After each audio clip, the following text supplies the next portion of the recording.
Am I the asshole for sleeping with my ex-husband? First of all, in 30 female married my ex-husband Ryan 30 male very young. We were 20 when we got married and we were together since 14. We divorced 2 years ago because we faced fertility issues and I got depressed and no amount of cuddling helped us. I made our lives pretty miserable, so I decided it's time for a divorce. After the divorce, we kept in touch. He was always checking in. He was worried about my mental health, but I was doing better. The constant reminder that I'm letting him down, that my body can't give him a child, was gone. Although that was always only in my head because he never made me feel that way. My close friend got wind of this and pushed to cut all contact. That it's not healthy and this way we won't be able to move on. But the thing is, Ryan was also my best friend and I missed him.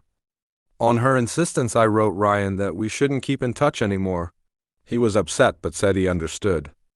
There was no contact between us for almost a year, but I run into him in a grocery store. When he spotted me, a huge smile lit up his face and he rushed to me and gave me the biggest bear hug. It felt really great. We chatted for a bit and he asked to get coffee with him and I agreed. Ryan asked me how I'm doing, that he was worried about me this whole time, but he respected that I don't want to speak to him so he didn't reach out.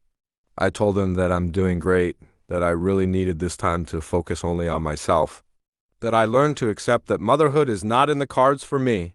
He was also attending therapy because he struggled without me, but also made peace that in order for me to get better, he needed to let me go.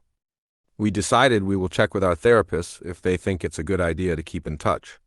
My therapist said that if I didn't have any negative feelings while being with Ryan, she doesn't see a reason why we couldn't keep in touch. His therapist said the same thing, but we should be careful and communicate well, so we don't lose the progress we both made. So we started to hang out occasionally, and it was great. It felt good to have him back in my life without any pressure. Months after hanging out, we were watching a movie at my place and he kissed me and I kissed him back. We slept together that night.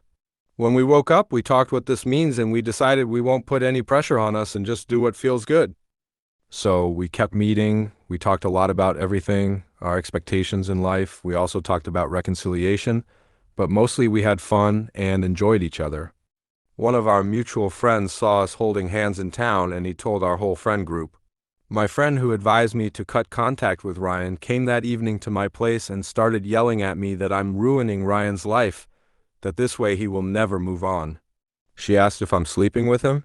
When I replied yes, she told me to leave him alone and stop being a selfish b. I tried to reason with her, but she just told me to shut up and left. I called Ryan right after she left and told him what happened and asked him if he wanted to move on. He said that absolutely not. That we are not hurting anyone. There are no ex-partners, no children involved, and we both made a huge progress, and if we want to be together, it's nobody's business. So now I'm not sure if I'm doing something wrong. If she is right, and it would be the best if I let Ryan move on with someone else. Update. As many of you asked why I divorced Ryan, though I will give you an explanation. We struggled with fertility for 5 years. After 2 rounds of failed IVF, we checked our options to adopt.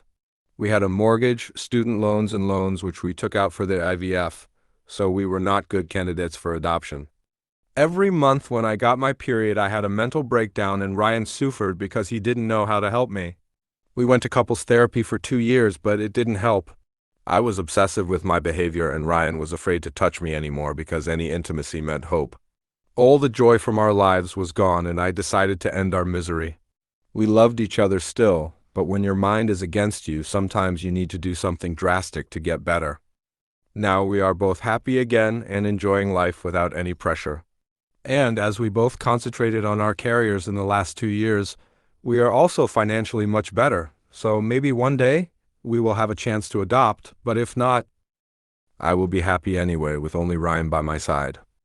As for my friend, I sent her a message that I'm willing to give her a chance to explain herself, but if she is not interested, I will be cutting her out of my life. So far she didn't reply.